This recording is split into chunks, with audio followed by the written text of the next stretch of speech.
Ms. Slaughter and I lived long enough to see the federal government change its policies with reference to education as it pertains to segregation. I went to segregated schools, and I filed in the county that I'm now proud to represent the first of several lawsuits against the school system.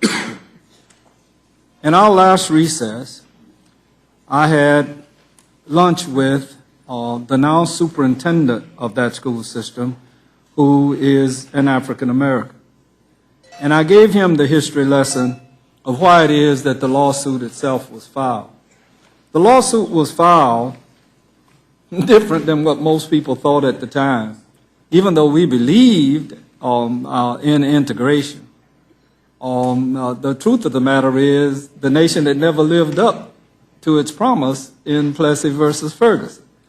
And when I was able to learn, and it was difficult to do that more money was being spent on white children than was being spent in that particular year of that lawsuit, 1966, than on black children, then I could not live in a place like that without seeking to correct it, and I managed to do so.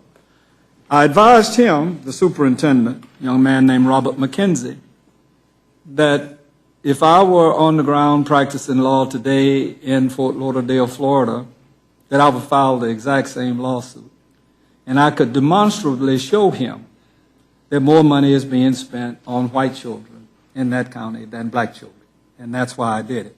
Title I, when it came into existence, I have the good fortune of having gone to college, although she was a senior when I was a freshman, with one of the scriveners of that particular provision. Her name is Ruby Grant, long since deceased. She was from Richmond, Virginia, and helped me immensely to understand the federal government's interventions.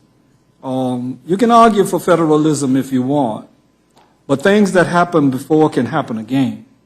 When Title I took place and the monies came into the county, for those of you that are interested, here is what Title I was supposed to do, sort of similar to what the lottery is supposed to do in most of our states.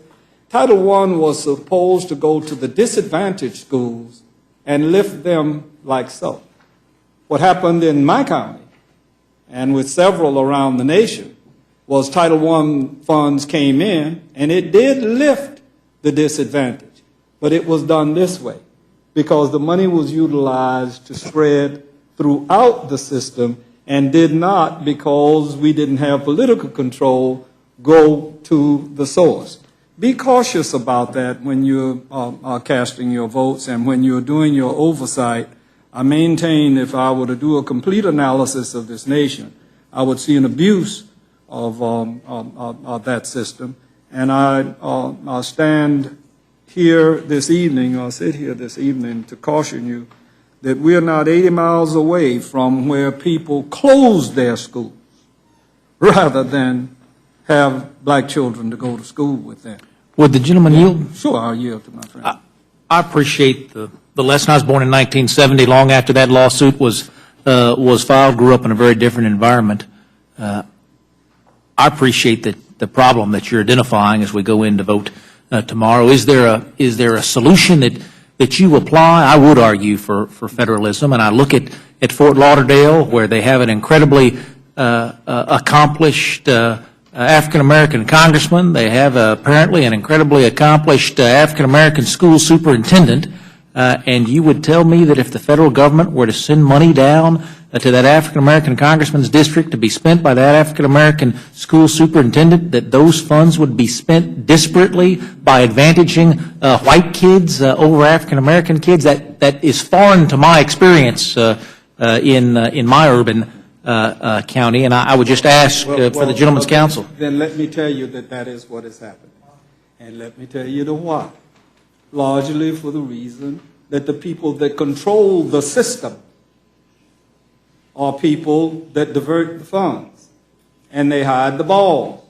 And it's very difficult, even for this superintendent who is spending an inordinate amount of time coming to the conclusion that I just attributed, that I told him. he is now beginning to understand the dynamics. And yes, it's happening on my watch, and it's happening on the watch of the one school board member on the school board, and it's happening on the watch of the 2 county commissions that are on the county commission, and we don't control the deal. That's an interesting proposition as well that I could go into with you as to how it got to where when we were getting ready to have control, then they changed the system. Jacksonville went so far as to, at one time it was Duval County, and now the whole place is Jacksonville, Florida. And they went from 5 commissioners when 3 blacks would have been elected, first to 7, then to 9, now to 13, and they still fool around and got themselves an African-American mayor some kind of way or another. No, because a black person gets elected to something or is involved in that process, that's why I was alerting Robert McKenzie that I will file that lawsuit again. And I see the crumbling schools in the district that I live in, and I see the flourishing schools in my other colleagues' districts, and that's because of the distribution of funds in the final analysis. I pointed that out to him. I thank my colleague for the question, and I yield back my time.